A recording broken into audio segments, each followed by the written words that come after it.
بسم اللہ الرحمن الرحیم۔ السلام علیکم تمام دوستوں کو رائز نیوز میں خوش آمدید۔ دوستو، ویڈیو شروع کرنے سے پہلے اگر آپ لوگوں نے ہمارے چینل رائز نیوز کو سبسکرائب نہیں کیا تو جلدی سے سبسکرائب کریں اور ساتھ ہی بیل کا آئیکن بھی دبائیں تاکہ ہر نئی آنے والے ویڈیو اور اپڈیٹ آپ لوگوں کو مل سکے۔ تو چلو دوستو، ویڈیو کو شروع کرتے ہیں۔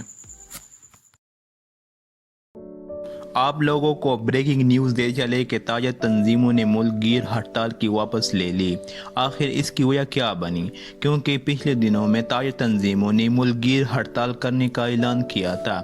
ذرائع کے مطابق معلوم ہوا ہے کہ پاکستان انجمن تاجران کے مرکزی سیکرٹری جنرل نعیم میر نے کہا ہے کہ تمام تنظیموں کے نمائندوں نے عباس کے ساتھ ملاقات کی اور یہ طے کیا کہ مسئلہ کشمیر کی وجہ سے اور دشمن کو جواب دینے کے لیے تمام تاجر تنظیموں نے یہ اعلان کیا کہ 15 اگست کو یوم سیاہ یا حکومت کے ساتھ بھرپور طریقے سے منائیں گے اور تمام ریلیوں اور تقریبات میں شرکت کریں گے۔